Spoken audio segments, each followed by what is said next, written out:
in lesson 22. And for tonight's topic, we have God's mighty power to save.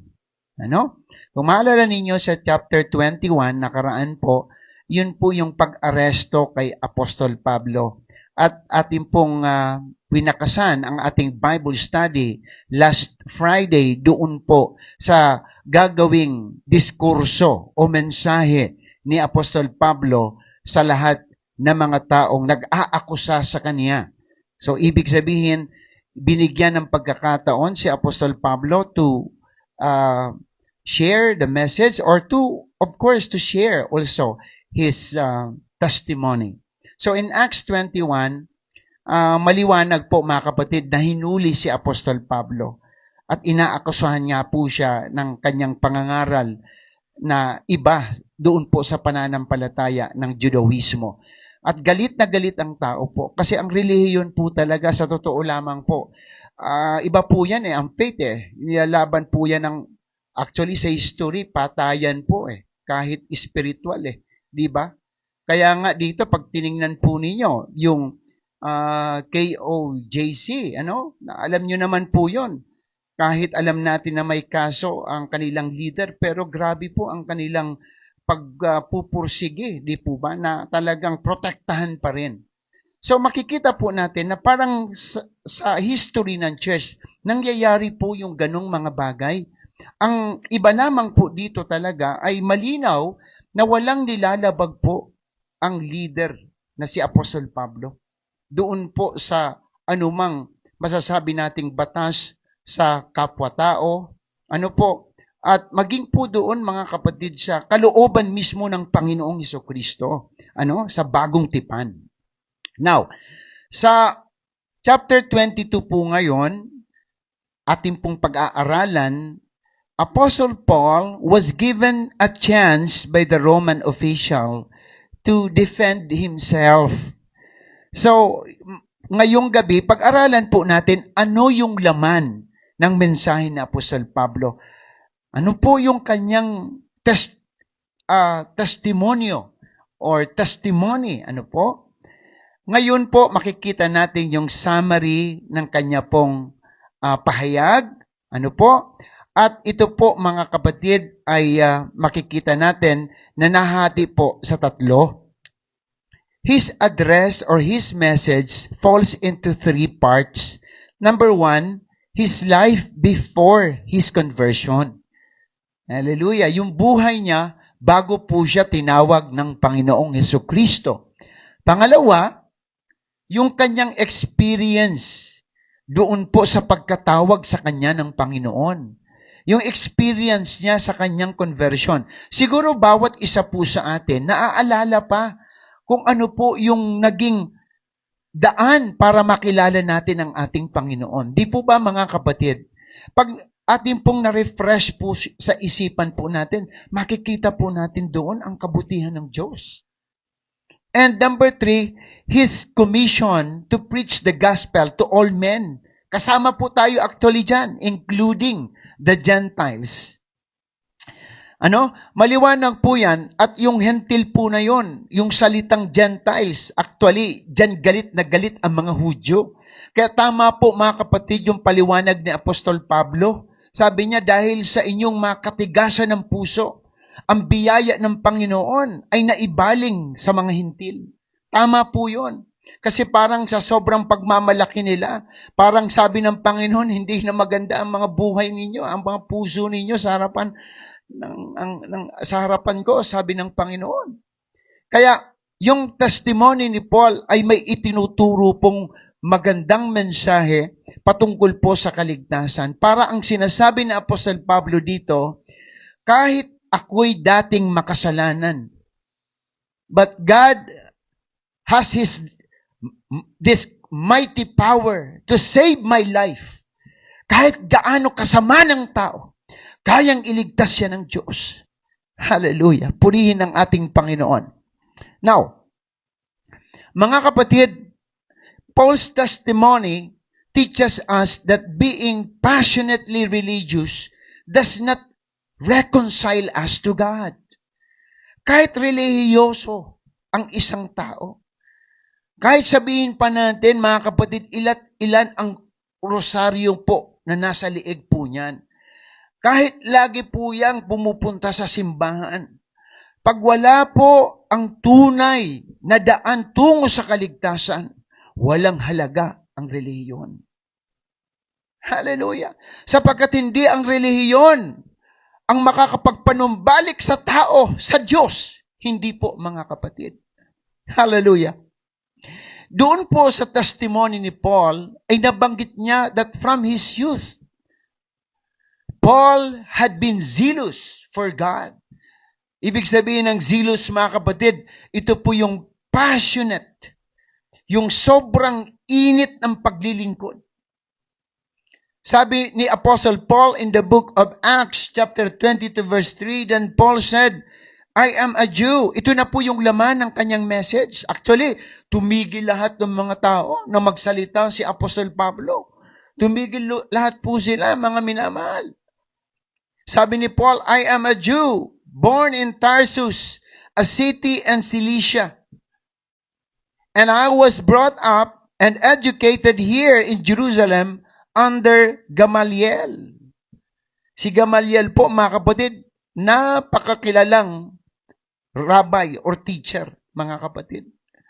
Respetado si Gamaliel. At siya ang nagturo kay Apostle Pablo. And he said, and the Bible said, as his student, I was carefully trained in our Jewish laws and customs. Parang sinasabi ni Apostle Paul, kung pag-uusapan ang batas sa lumang tipan, alam ko. Ang custom, alam ko. Ang tradition, alam ko. I became very zealous to honor God in everything I did.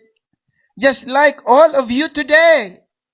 Sabi ni Paul, katulad ninyo ngayon, na sobra ang inyong talagang pagpupursige na talagang patayin ang nangangaral na iba sa inyong pananampalataya. Kaya, parang nakikita ko dito, parang nauunawaan ni Apostle Pablo ang kalagayan ng maraming Hudyo na gusto siyang patigilin sa pangangaral, mga kapatid, ng kaligtasan. Hallelujah, sapagkat hindi pa nila maintindihan. Ako man noon, mga kapatid, iba po ang dating sa akin na may magbahagi sa akin ng Ebanghelyo ni Kristo. Iba ang dating, mga minamahal, pero iba po ngayon na naunawaan ko na ang kaligtasan po talaga ay hindi dahil sa ikaw ay relihiyoso, dahil sa ikaw ay isang taong mayroon ng alam sa Biblia, kundi ang tao talaga ay maliligtas sa pamamagitan ng kanyang pagtanggap sa ating mahal na Panginoong Hesukristo. Because Jesus Christ is the way, the truth, and the life, mga kapatid. Hallelujah. Paul had a Jewish lineage, mga kapatid, that few could rival. Hallelujah.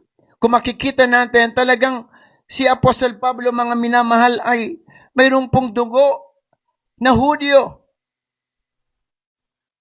Although he was born in Tarsus, in Southern Asia Minor, mga kapatid, he grew up in Jerusalem, where he was tutored by the famous and highly respected Rabbi Gamaliel. Mga kapatid, hindi po basta-basta ang pinag-aralan ni Apostol Pablo. Pariseyo po siya. A Pharisee. And as a Pharisee, Paul was trained according to the strictest law of the Jewish fathers. Punong-puno po, mga kapatid, ng aral si Pablo sa pananampalatayang Judaismo. And his passion to preserve the ancient traditions persecuted the early Christians. He persecuted. Pinersecute niya, mga kapatid, ang mga early Christians noon, ang mga mananampalataya ni Kristo. Nagpapakulong po siya.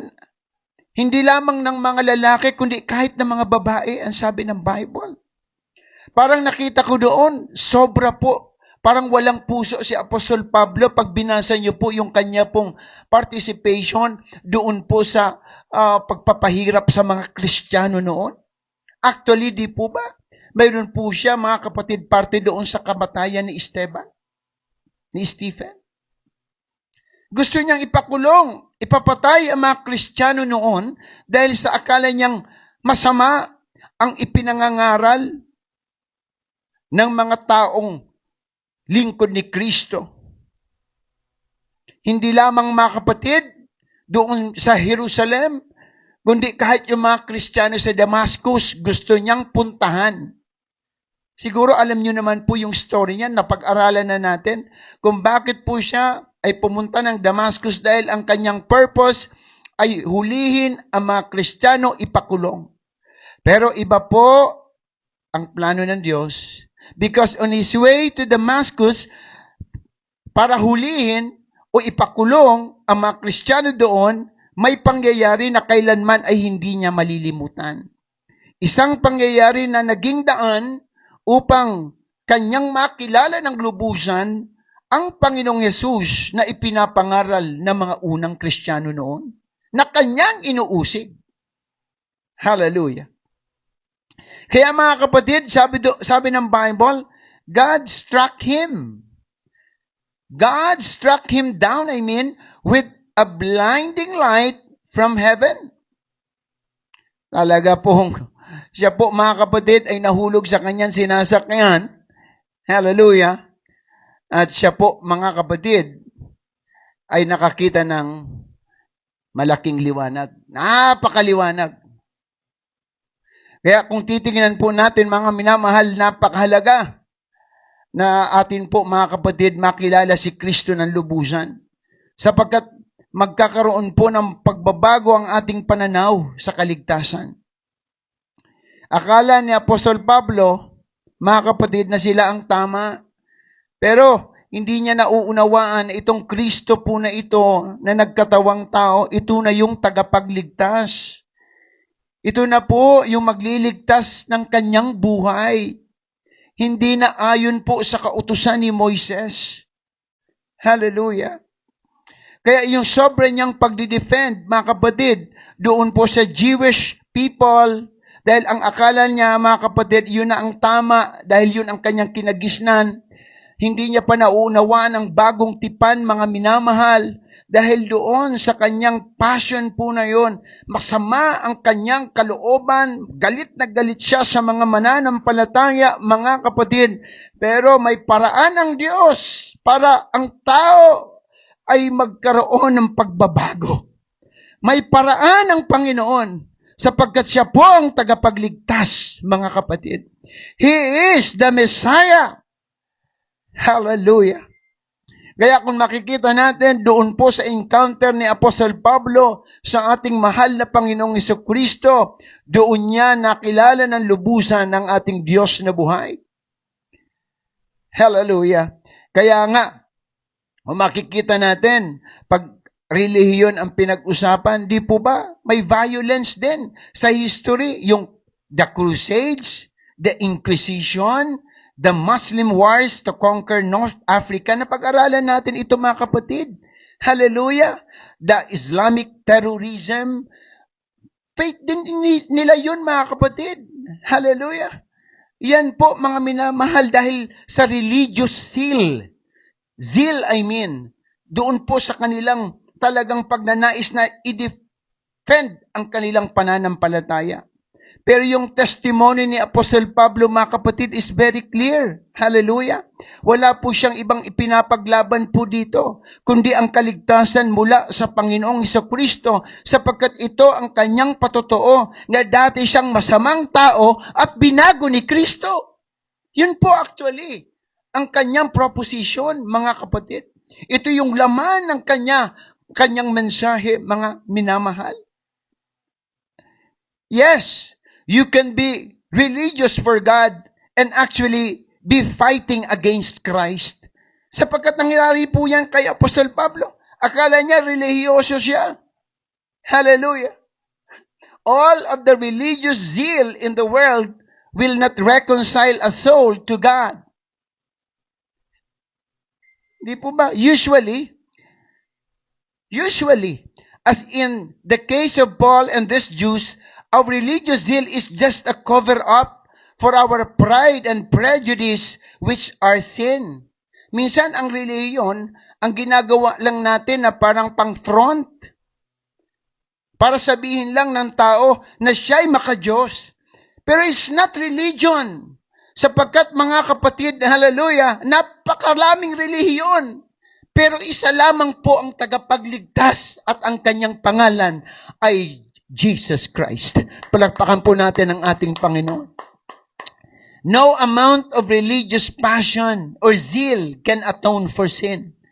Kahit magpenetransya pa ang tao araw-araw, kahit magpapako pa sa krus tuwing mahal na araw ang tao, walang halaga yan, walang epekto yan kapag pinag-usapan natin ang kaligtasan ng kaluluwa ng tao, sapagkat ang kaligtasan ng tao ay matatagpuan lamang sa biyaya ng Panginoong Hesukristo na nag-alay ng kanyang buhay sa kapatawaran ng ating mga kasalanan. Hallelujah! Purihin ang Panginoon. Another, mga kapatid, Paul's testimony teaches us that salvation is by God's grace through faith in Christ, not by our merit but by His power. Hindi talaga tayo, mga kapatid, kundi nauna talaga ang ating Panginoon. Siya po ang unang nagmahal sa ating lahat. Hallelujah! Nagpabaya po ang tao. Nilimot ng tao ang Diyos. Pero hindi tayo pinabayaan ng Diyos. Binigyan niya tayo ng pagkakataon sa pamamagitan ng kanyang pag-alay ng kanyang buhay, mismo sa krus ng Kalbaryo. In the book of Ephesians 2:8-9, for it is by grace you have been saved through faith. And this is not from yourselves. It is the gift of God, not by works, so that no one can boast. Kaya pansinin po ninyo, ang isang tao, mga kapatid, na tinanggap si Kristo at nagbago ng buhay, hindi mayabang, hindi nagmamalaki, kundi mapagpakumbaba. Dahil ang kagandahang loob ng Diyos ay nagbabago ng buhay ng tao. Hindi po talaga bunga ng ating sariling kakayanan, kundi galing po sa habag ng Diyos. Sabi ko nga po, hindi tayo ang unang nagmahal. Hindi tayo ang naunang magpatawad. Si Jesus ang unang nagmahal at nagpatawad sa ating mga kasalanan. Kaya naman, ano ang dapat po nating gawin? Tayo po ay tumugon. Diba? Dapat sa kanyang panawagang kaligtasan. Sundin ang kanyang kalooban para malubos ang kaligtasan. Everything about Paul's conversion came from God. Hallelujah. Everything. Di po ba siya lahat naman talaga? Ang part lang natin ay tanggapin. Part natin yun sapagkat pag hindi natin tinanggap ang regalo na ito, ay wala pong mangyayari doon po sa biyaya ni Kristo. Di po ba? Kung si Paul, mga kapatid, ay nagmatigas pa rin sa kabila ng pagpapakilala ni Jesus Christ sa kanya on the road to Damascus, of course, nothing will happen. Actually, in the book of 1 Timothy 1:13, Paul confesses, di ba? Kinukumpisal niya that he was a blasphemer. He was a persecutor. He was a violent aggressor. Masama talaga siya. Pero sinasabi ni Paul sa kanyang mensahe, kahit masama ako dati, may kapangyarihan ng Diyos na patawarin ako para iligtas ako, para baguhin ang aking buhay. Ito yung testimony niya in the book of Acts 22:6-8. And as I was on the road approaching Damascus about noon, a very bright light from heaven suddenly shone down around me. Verse 7, I fell to the ground and heard a voice saying to me, Saul, Saul, why are you persecuting me? Who are you, Lord? I asked. And the voice replied, I am Jesus of Nazareth, the one you are persecuting. Hallelujah. Ito po yung laman ng mensahe ni Pablo sa napakaraming taong galit na galit po sa kanya. Hallelujah. Galit na galit sa kanya pero ipinapatotoo niya ang ginawa ng Diyos sa kanyang buhay. Kaya tama po yun, sinabi ni Paul sa Romans 1:16. For I am not ashamed of the gospel of Christ, because this is the power of salvation given unto men, to the Jews first, then to the Gentiles. Kasama ka, kapatid, kasama ako, kasama tayong lahat sa biyaya ng ating Panginoon. Kung dati pinag-uusig ni Pablo ang mga mananampalataya, ang sinasabi ng Panginoong Jesucristo, kung inuusig mo ang aking mga anak, ako ang inuusig mo, sabi ng Panginoon Jesus kay Pablo.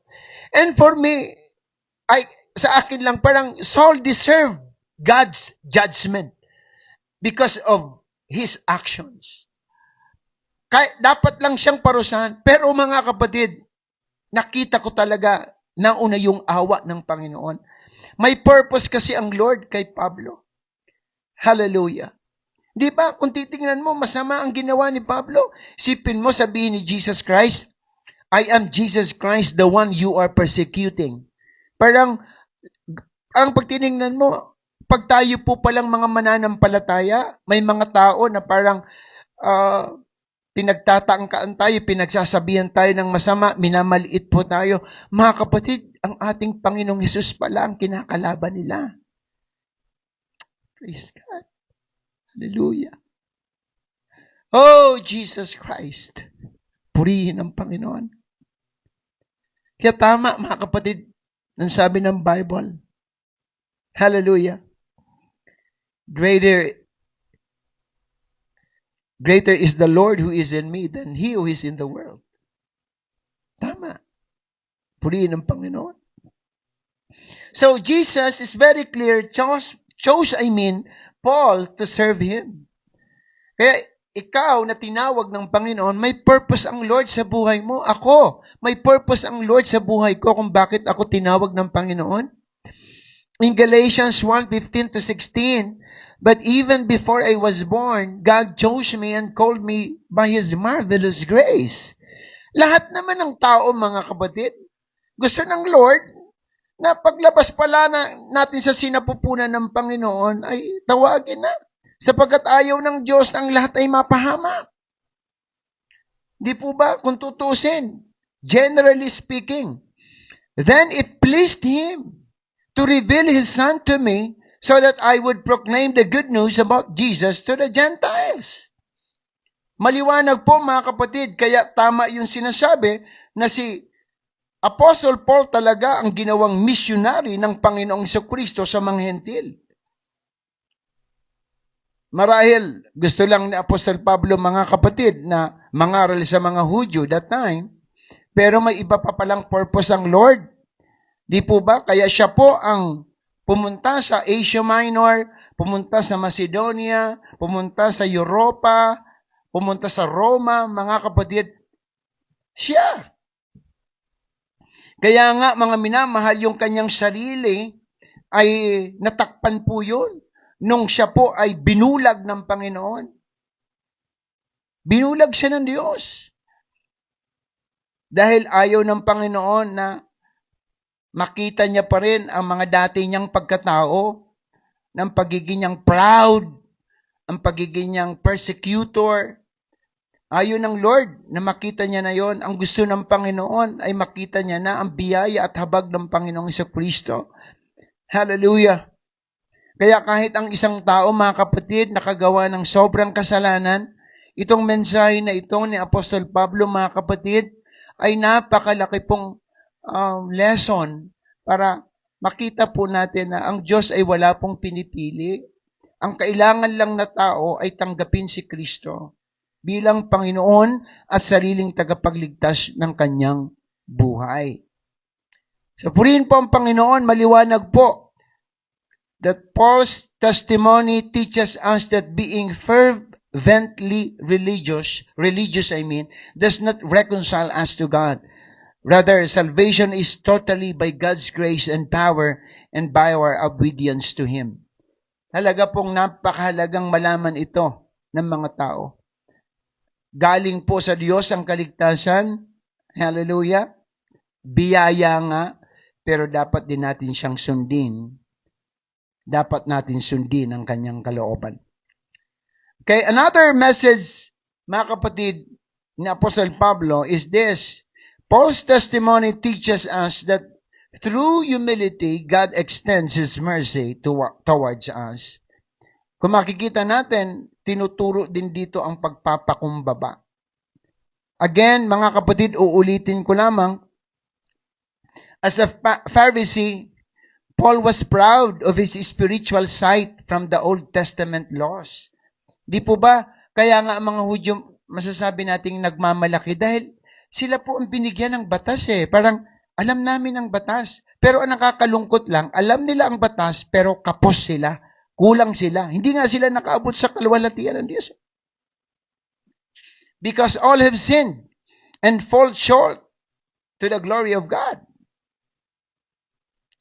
God had to blind him so that he could begin to see rightly.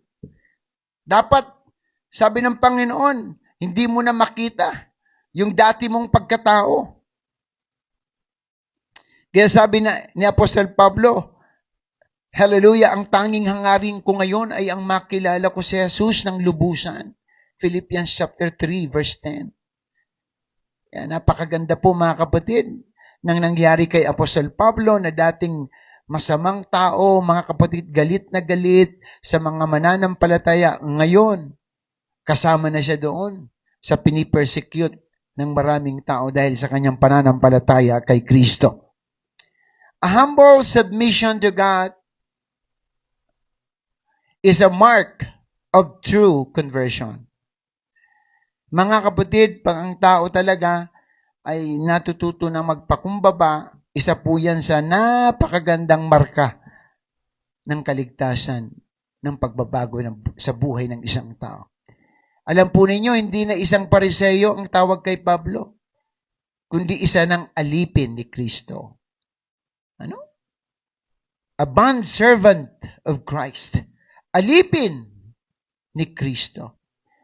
Grabe mga kapatid, talagang humility talaga. Tawagin siyang alipin na dating Pariseyo. Kilala mga kapatid. Oh, purihin ang Panginoon. But because of Christ, siya po ay nagkaroon ng kapakumbabaan sa buhay. Paul's two questions that he asked God, mga kapatid here, are good. They are good ones to ask every time we approach Him through His Word. Ano po yon? Who are you, Lord? Ito yung unang question niya. Pangalawa, what shall I do? Napakaganda. Ano? Isang reliyosong tao na hindi kilala si Kristo ng lubusan. Pero, binago ng Diyos. Ang iba kasi, kilala si Kristo pero hindi ganun kalalim. Ang iba marahil tingin kay Kristo tao lang, propeta lang, pangalawang persona, maliit na Diyos.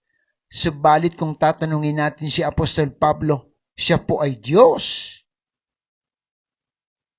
na nagkatawang tao na siyang may hawak ng kaligtasan ng tao. Hindi po ang tao. Hindi na kinakailangan pang magpapirma tayo kay Kristo para sa kaligtasan natin. Mali po yun. Yung pagtanggap natin kay Kristo at pagsunod sa bautismo sa tubig at sa kanyang kautusan, mga kapatid, sa pagpapatuloy natin sa paglilingkod kay Kristo ay, iyan po mga kapatid, ay magdudulot at magbibigay sa atin ng kaligtasan. Siya ang Diyos po na nagkatawang tao. Bakit? Iba-iba pa po ba ang tagapagligtas? Sa luma at bagong tipan po ba, iba pa ang tagapagligtas? Hindi po, isa lang ang tagapagligtas. Ang Diyos sa lumang tipan at Diyos sa bagong tipan ay iisa. Siya po si Kristo na nagkatawang tao, namatay, inilibing, nabuhay sa mga patay, umakyat sa langit at siya po ang babalik. Si Kristo ang babalik upang kunin niya tayong lahat na nananampalataya sa Kanya. Dahil siya ang Panginoon ng mga Panginoon, Diyos ng mga Diyos at Hari ng mga Hari. Siya po ang nag-iisang Diyos na tagapagligtas. Di po ba? Kaya maliwanag, who are you, Lord? Sabi ni Paul. Kasi kahit relihiyoso siya, hindi niya kilala si Kristo ng lubusan. Hallelujah. Kaya napaka-bless po natin mga kapatid dahil tinuturuan po tayo ng katotohanan tungkol sa pagka-Diyos ni Kristo. Samantalang si Pablo noon nagtanong, sino ka, baga Panginoon? Sino ka? Who are you, Lord, na aking inuusik? And another question is, what shall I do, Lord? Ano ang gagawin ko? Ito po yung pusong mapagpakumbaba. Ito yung pusong mapaglingkod sa Diyos. Naghihintay ng utos para gumawa, para maglingkod, para magtrabaho sa kaharian ng Panginoon. Kaya nga, mga kapatid, totoo naman, sa ating pinag-aaralan, grabe po ang accomplishment ni Paul. Grabe. Lord, what shall I do? Ano ang gagawin ko, Panginoon? Grabe po ang sipag ni Paul sa gawain ng Diyos. Siya po ang ginamit ng Panginoon para buksan ang gawain sa Asia. Di po ba? Ephesus, Galatia, siya po yun. Sa Macedonia, mga kapatid, Corinto, di po ba? Philippi, siya po yun. Sa Grecia, sa Roma, pinasok niya po yan. Di po ba mga kapatid, parang grabe yung tanong ni Paul nang siya'y tawagin ng Panginoon, Lord, what shall I do? Dahil may ipapagawa ang Panginoon sa kanya at sa pagpapatuloy na pag-aaral po natin, true enough, talaga. Ginawa ni Paul ang utos ng Panginoon. Pero mga kapatid, dapat din nating malaman na bago siya ginamit ng Diyos ng lubusan sa pagpapahayag ng Ebanghelyo ng Kaligtasan, inihanda muna siya ng Panginoon. Ano po ang isa sa mahalagang sangkap? Hallelujah, bago ka gamitin ng Panginoon bilang lingkod ng Diyos. Ito po, wag nating tatanggalin ito talaga. Dahil marami, mga kapatid, ang hindi na naniniwala dito, ang bautismo sa tubig. In the book of Acts, iyan po mga kapatid, ito kasi nire-recall na lang ni Paul doon sa kanyang mensahe in the book of Acts 22. But this actually account happened in the book of Acts chapter 9:17. After 9, sa buong chapter po na yan. Yan po yung actual na nangyari. Ang sabi po dyan, and Ananias went this way and entered the house. Hallelujah, nandoon po si Apostle Pablo. And laying his hand on him, he said, dahil bulag si Paul noon, nabulag nga siya. Brother Saul, the Lord Jesus, who appeared to you on the road as you came, has sent me that you may receive your sight and be filled with the Holy Spirit. Verse 18, immediately there fell from his eyes something like scales, and he received his sight at once, and he arose and was baptized. Palakpakan natin ang Panginoon. Huwag niyo sabihin na, hindi na mahalaga yung baptism na yan. No. Bali po yan. Because baptism is a command from our Lord Jesus Christ. And, of course, nangyari, tinanggap ng mga apostol ng Panginoon at ipinangaral. Kaya wag po nating banggain po ito dahil ito po ay katotohanan. Baptism, hallelujah, is an important confession of our faith in Christ. That is, actually, kasama po yan doon sa message ni Paul sa napakaraming mga tao. Kaya nga, inulit niya sa harapan ng mga tao ang nangyari sa kanya. Ano po? Sa ginawa ni Ananias. Sapagkat pag nagpapabaptize ang tao, mga kapatid, ipinapahayag niya ang pagka-Diyos ni Kristo, ang Ebanghelyo ni Kristo na si Jesus ay namatay at muling nabuhay. In the book of Acts, again, 20-16, at ngayon, ano pa ang hinihintay mo? Tumayo ka na, magpabautismo, at tumawag ka sa kanyang pangalan upang mapatawad ka sa iyong mga kasalanan. This same message in the book of Acts chapter 2 verse 38, the beginning of the church, the first preaching of Peter. Hallelujah! In the book of Acts, after mga kapatid, hallelujah, na magkaroon po ng Pentecost, mga kapatid, the outpouring of the Holy Spirit in the book of Acts chapter 2. Same message, mga kapatid. Purihin po ang Panginoon. Even in 1 Peter chapter 3 verse 21, it states that baptism saves you. Okay, sabi po ng verse 21, chapter 3, and that water is a picture of baptism, which now saves you, not by removing dirt from your body, but as a response to God from a clean conscience. It is effective because of the resurrection of Jesus Christ. So the act of baptism is obedience to God's command. So don't miss the application of baptism. Dapat i-apply ang bautismo sa pananampalataya ng isang tao. Kung ang tao ay nanampalataya kay Kristo, sumunod siya sa utos ni Kristo. Hallelujah. Hindi po ba? Sapagkat ang faith, sabi ni James, without obedience, without work is dead. Napakahalaga po yan. Kaya yung testimony ni Paul, binalikan niya kung papaano siya kinahabagan ni Kristo.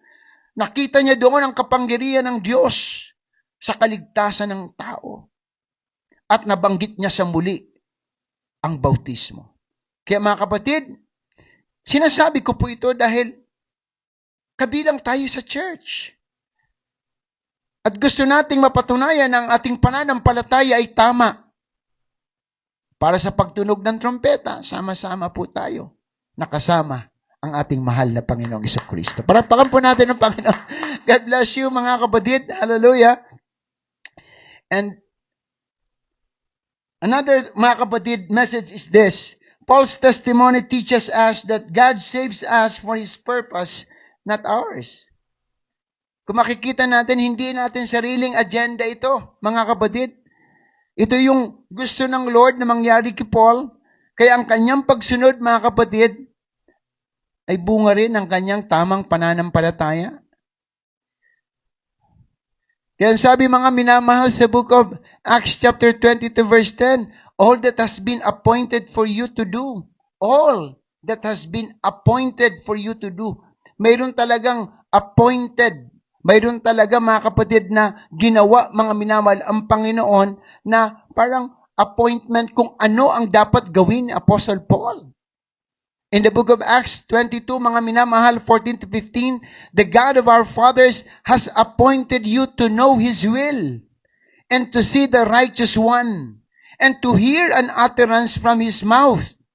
For you will be a witness for Him to all men of what you have seen and heard. So, ang liwanag mga kapatid. Hallelujah. Yung ginawa ng Panginoon sa Kanya ay talaga po mga kapatid para Kanyang ipatotoo sa maraming tao kung ano ang ginawa ng Diyos ni Kristo sa Kanyang kaligtasan. Ganon din mga kapatid ang ating buhay. Pag tayo po ay iniligtas ng ating Panginoon, huwag nating kalimutan mga kapatid.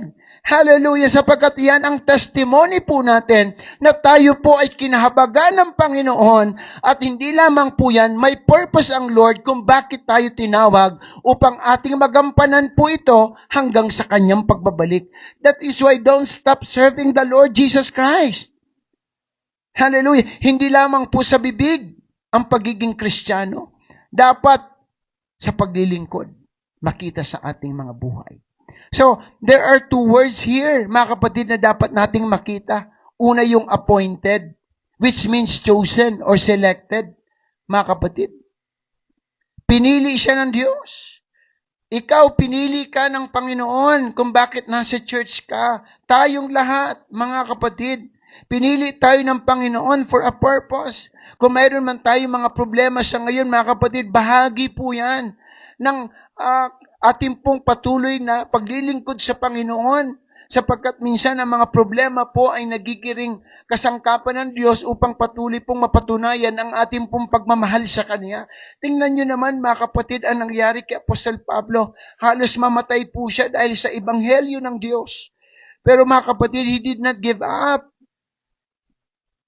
He courageously, hallelujah, defend the message of salvation. Hindi po siya nawala ng pag-asa, mga kapatid. The second word, mga kapatid, was witness, which means to share the gospel message and testify about what Jesus has done in one's life. Mahalaga po ito. Ano po ang testimony mo? Ano ang testimony ko? Anong testimony nating lahat? Hallelujah! Mga kapatid, very important po ito. Sapagkat dito natin naranasan ang kapangyarihan ng Diyos.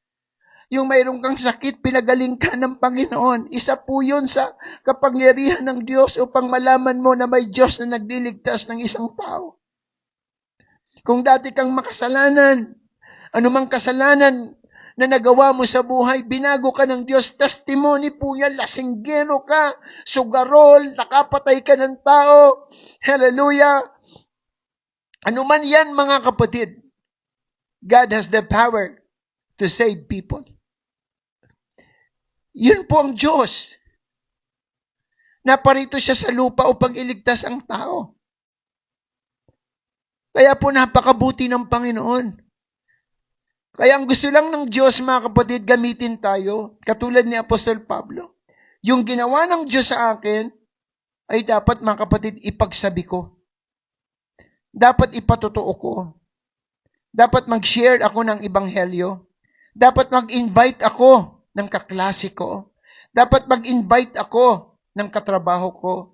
Dapat mag-invite ako ng kapitbahay ko. Pag mayroong pong pagkakataon, mga minamahal, wag po natin hayaan na lumipas ang pagkakataon. Hallelujah. Again, witness.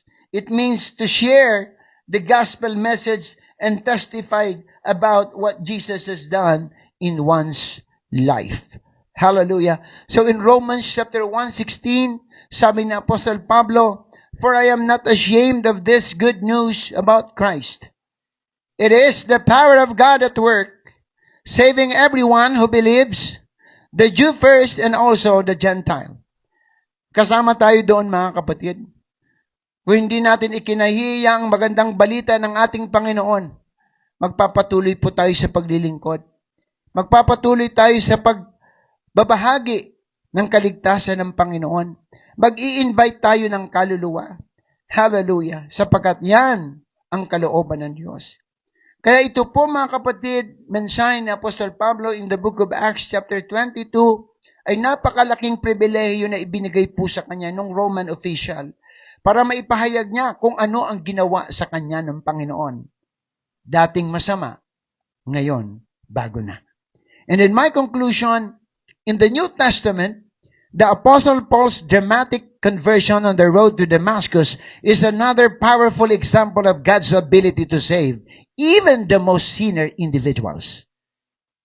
Yan na po yung sinasabi ko. Oh, purihin po ang Diyos. Hallelujah. Kaya wag po tayong mawala ng pag-asa sa mga tao, mga kapatid, na sobrang sama. Marahil hindi pa nila panahon.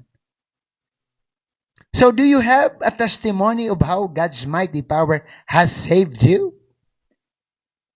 Then, kung meron, share it. Purihin po ang ating mahal na Panginoong Jesucristo. Ibahagi po natin ito upang tayo ay magkaroon ng bahagi sa Ebanghelyo ni Kristo. Magandang gabi po. Ang biyaya ng ating mahal na Panginoong Jesucristo po ay sumating lahat. Hallelujah. Tumayo po tayong lahat. O dakilang Diyos, Panginoong Jesucristo, maraming salamat po, O God, sa natapos po naming Bible study. Pagpalain mo, O Diyos, ang mga salitang nahayag, Panginoon. Nawa Ikaw ang patuloy, O Diyos, na magbigay po sa amin ng kalakasan, katapangan, upang sa anumang pamamaraan, katulad ni Apostol Pablo ay aming Panginoon, may ibahagi ang ginawa mo po sa aming buhay. Salamat po, Diyos, sa kaligtasan, Panginoon. Salamat po, Diyos, dahil ipinakita mo, Panginoon, ang aming kamalian at binago mo ang aming buhay. Salamat, Panginoon, sa biyaya ng kaligtasan. Lord, sa lahat ng nanonood ngayon, dalangin ko, Diyos, ano man po ang pangangailangan ng bawat isa ay ipagkaloob mo, Panginoon, ayon sa kanilang kahilingan. Lord, sa iyo namin pinagkakatiwala ang lahat ng bagay, Panginoon. Purihin ka po. At Lord, dinadalangin po namin, Panginoon, ang aming bansa na sa ngayon, napakarami, Panginoon, na problema, Panginoon. Lord, nakikita po namin ang pagbagsak ng moralidad dahil alam namin ng tao'y nakakalimot sa iyo, Panginoon. Kaya Lord, gamitin mo po kami sa anumang pamamaraan. O God, samahan mo po kami, O Diyos. At dinadalangin namin, Panginoon, ang aming gobyerno na huwag mo, Panginoon, pabayaan mula sa presidente hanggang sa pinakamababang opisyal, Panginoon, ng aming bansa. Lord, ikaw ang may kapangyarihang magbago ng buhay ng tao. Lord, ayon sa iyong kalooban, aming dinadalangin ang lahat ng ito. Salamat po, Diyos, sa muli sa iyo pong patnubay at gabay sa lahat, Panginoon, ng aming gagawin, sa lahat ng aming mga plano sa buhay. Thank you so much, O God, for your blessing tonight. And to you alone, Lord, we give back all the glory, honor, and praise. For thine is the kingdom, the power, and glory in Jesus' name. Amen and amen. God bless everyone.